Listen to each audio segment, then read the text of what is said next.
50% of the American workforce is quiet quitting. It's not about being lazy.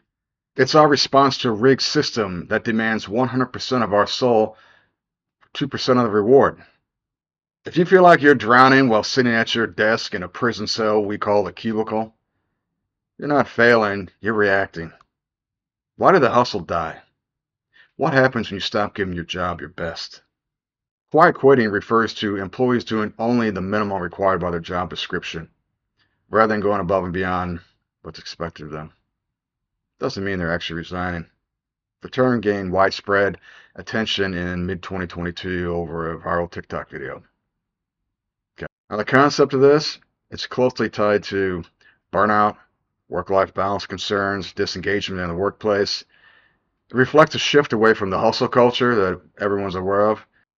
Quiet quitting, this trend is often associated with the younger generations, Gen Z and millennials. Employers and analysts often interpret quiet quitting as a form of low employee engagement, not new behavior. What is quiet quitting? Explained by Ducks. Duck arrives at Pea Snack Company. Used to flap extra hard, fix other ducks' mess, stay late, smile big. Now, Duck still does flaps, but only what's written on Lilypad. No more unpaid splashing. Boss Duck says, "Where's your hustle?" Duck says, "I still flap, just not for free." Other ducks whisper, "Lazy, selfish." But Duck is just tired, burning feathers at both ends. For a company that never noticed, Duck isn't quitting. Duck just stopped overgiving.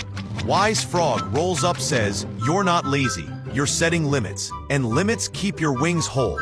Still working, but remembering to rest. Still a good duck. According to Gallup 2022 workplace engagement, only 32% of U.S. employees were engaged at work. Think about that, 32%. That's 3 out of 10 people that are engaged at work. Approximately 50% of them are not engaged. Those are the quiet quitters. Another 18% were actively disengaged. So you take the quiet quitters and the actively disengaged, that's basically 70% of the workforce. So 7 out of 10 people at work, they're not engaged. That's bad for the employers. A 2021 report from Microsoft states over 50% of workers reported feeling burned out. Really? Is that any surprise to anybody out there the way the workforce has been in the past few years? McKinsey and Company in 2022, they found widespread dissatisfaction tied to lack of purpose, career growth, and workplace flexibility. Obviously, if you don't have a purpose, that's number one. You don't have a purpose, that's going to kill your motivation. And then you have career growth and workplace flexibility. That's a quality of life on the job. You got to have those things. Quiet quitting is linked to lower productivity, reduced innovation, higher turnover risk. And Harvard Business Review 2022 emphasized that quiet quitting is often driven by poor management, not employee laziness. There you go. Bad bosses. Management can make or break the work environment. You can have a toxic culture, or you can have one that pumps up people, gets them motivated to want to be there and do their job and do it well. Managers make all the difference. Now, there's a timeline for everything that's going down here that we're ending up in the result is quiet quitting. In pre-2020, they had long-standing concerns about burnout and disengagement in corporate culture. The hustle culture was widely promoted in business media. Yeah, because by that point, people are already sick and tired of corporate America, the way things are, being a slave to the grind. They want to change. And when the pandemic hit, that opened the floodgates for change. In 2020 and 2021, we had the pandemic. We had a massive shift to remote work, increased worker reflection on job satisfaction, life priorities. We had the rise of the Great Resignation. Yeah, the remote work, well, there's job satisfaction for you. That's going to be a game changer for a lot of people. In July of 2022, there's that viral TikTok video that burst on the scenes with the quiet quitting term. And when August, September comes around, quiet quitting explodes all over media. Gallup and major firms begin publicly addressing the trend. In 2023 to 2024, employers shift focus to employee engagement strategies. Yeah, they're going to have to because it's a sinking ship. Return to office policies, and that's a bad move. Quiet quitting reframed as a management failure issue. Yeah, you think? Now there's key drivers behind quiet quitting. You have the employee side factors. That's the burnout from overwork, especially post-pandemic. You have lack of recognition for compensation of extra work. Obviously, that's a scenario where you clock out at 5, 7 o'clock at night, you're sitting down at dinner, and you're going to text from your boss, and they actually expect you to respond. Desire for a better work-life balance? Obviously, we're working remote now, and we're seeing the grass is greener. Distrust in corporate leadership. The workplace doesn't punish laziness, it punishes overperformance. You over-deliver once, and that becomes the new baseline. You meet impossible deadlines, and suddenly they stop feeling impossible to the management. Honestly, it's not malice, it's really math. Think about it. They adjust expectations to what you've already done. So it is really important that you protect your standards, because excellence means nothing if it's expected for free. The employer side factors? Poor management practices. Yeah. That's the one thing management's been excelling at for years. Poor management. Lack of clear expectations or career growth paths. Inadequate communication. Increased monitoring and return to office mandates. Yeah, well, there we go. The return to office mandates. When everyone went remote, most of us enjoyed the hell out of that. And we proved as a workforce that, yes, many of our jobs can be performed and performed well at home. The return to the office mandate, that's shooting yourself in the foot. You already have a toxic work environment. People are burnt out. The employees don't show up for work. They're not engaged. 7 out of 10 of them aren't engaged. And what do you want to do? You want to beat that dead horse, and you want to have that mandate to return to office when we've already proven that most of us can do our jobs and do it well at home. So do not degrade our work-life balance by forcing us to come back to the office. That is a losing proposition. Now, there's contrasting viewpoints and there's controversies here because you got the employers, you got the employees. Each of those groups have their own mindset. Obviously, there's going to be disagreements. So you have viewpoint one, the employee protection. Quiet quitting is seen as you're setting healthy boundaries. Yeah, you're saving your sanity. Rejecting unpaid labor expectations. Well, yeah, sure, because you don't want to answer that text at 7 o'clock at night while you're having dinner just because your boss has a question about your project. No, that's insane. And we have a rational response to burnout. Obviously, you burnt us out because you expect us to live the job. No. That's not how it goes. It's we work to live. The employer wants us to live to work. So unless you're a moron, you're going to set your boundaries and you're going to stand firm. Second viewpoint would be the employer concern. Critics argue it leads to reduced productivity, lower team morale, hidden disengagement. Hidden disengagement, I think we made it quite obvious when 7 out of 10 of us are disengaged at work. It's no longer hidden. It's quite obvious. It's a smack in the face saying, hey, you guys suck, you're doing a bad job, and you better get on it to improve. Otherwise, it's quiet quitting all day, every day. Lower team morale? Well, that's what got us here. There is no morale. It doesn't exist anymore. We're burnt out. You've overworked us, underpaid us, and you keep hammering us every hour of the day about the job. There's more to life than just going to work, okay? It's not defining you as a person. So you can frame this in a debate.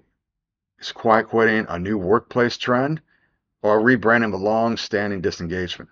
Many experts, they argue the behavior is not new. Only the label is new. Yeah, definitely. I don't think this stuff's new. Nowadays, our society likes to coin new little catchphrases, to be easy to text and put out there on social media, but quiet quitting, it's not new. It's people's response to a shitty job. And I think it's been around a long time. It's just collectively now, we put a little cutesy label on it, and it's all over social media. People are just sick of the crap. Jobs suck. Everyone knows it.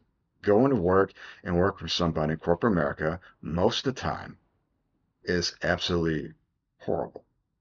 It's gut-wrenching. You dread waking up when especially the Monday morning alarm takes off to start your work week of being a slave of the grind.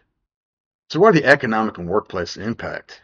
Disengaged workers contribute to lower organizational performance, increased absenteeism, and higher turnover costs. Obviously, Higher turnover costs. Who wants to be there when the job sucks and you're being overworked and underpaid? Nobody. That's not incentive. That's pushing people, literally pushing them out the door. Increased absenteeism? Yeah, they don't want to be there. It's a living hell to show up to work every day. So if they're not quitting, the step before that is they're not showing up. They're taking all their PTO. They're calling in sick. It just gets progressively worse. And the boss should see that behavior kicking in along the way as it gets progressively worse, every step of the way. Gallup 2023, companies are increasingly investing in employee engagement tools. Yeah? What would those tools be? Because it's an uphill battle at this point to engage any of your employees at work when 7 out of 10 of them don't give a crap. That's a huge challenge. So unless you got a little magic wand away to make it go away, good luck with those engagement tools. Mental health benefits. Yeah, that looks good on paper because you are destroying people's mental health. Some more than others, depending if you're a snowflake, you get triggered easy. Well, if you're old school and you are conditioned to tolerate this poor behavior of managers because your entire work life, your career has been full of this crap. Flexible work arrangements. Yeah, flexible work arrangements. That could be one that could definitely help out. It's a bit more of a bit more than just a band-aid. It's not a total resolution, but if you get the flexible work arrangements hammered out, so each employee individually is happy with the work scenario, meaning hybrid probably, sometime in the office, sometime at home, or fully remote, that's the heaven of them all. That's going to help out. Quiet quitting overlaps with the labor concept of work to rule, where employees strictly follow the job description to the letter. Therefore, they're not doing any more, any less, or sticking to their guns with what's on their job description. The trend gained traction alongside the Great Resignation and the Great Reshuffle. Some employers began tracking discretionary effort. That's the extra work employees voluntarily contribute. Free labor. Yeah. The phrase itself is controversial. Some argue it unfairly labels normal work as being negative. Well, you could also look at it as they're acknowledging your free labor and no longer give them free labor. Ask for some more pay, some OT. You gotta get paid for your efforts, guys. Don't let them walk all over you. So where are we at now? The current status. Recent developments in the last couple years. The term quiet quitting has declined. It reached its peak in popularity back in 2022. However, underlying issues remain. Employee disengagement, it persists. It's here. Burnout remains a major concern, obviously, because we haven't got out of this hole yet. Employers are focusing on hybrid work models. Yes, you got to have that. I mean, if we went too remote and people are so comfortable in that position, to force them back in the office, that's, as I've already stated, is a bad idea. The compromise would be hybrid. So you get some time working from home. That's a win for you. And the part you give, the compromise, is you also agree to showing up at work. Hybrid's not a bad deal. Employee experience programs, manager training, and Gallup continues to report stagnant engagement levels in the U.S. workforce as of 2024. It's now 2026, and I believe we still have plenty of disengagement in the workforce. Since the pandemic, a major portion of the workforce went remote, and we love the hell out of it, and we don't let go of it, obviously. And the employers are struggling to bring us back. They don't have an argument. I've argued this point for years. I've worked remotely for more than 10 years at this point. It depends, obviously depends on your career, what type of industry you're working in. But if you sit at a desk and type at a computer all day, you don't need to be sitting in a cubicle, that damn prison cell all day. You could do this at home, and we proved it. So there we have it, guys. Most of us are not engaged at work, 7 out of 10 of us. That's an insane number for management to look at. It shows how pathetic a job they're doing on the type of environment that they create at our jobs. So where are you guys at? Have you ever quiet quit? Maybe you're blessed with working 100% remote and you get to save your sanity and avoid the drama of workplace politics. Either way, leave a comment, share your experience. If you enjoy my content, hit the like and subscribe. Let's make this channel grow. I appreciate your time. I'll see you soon.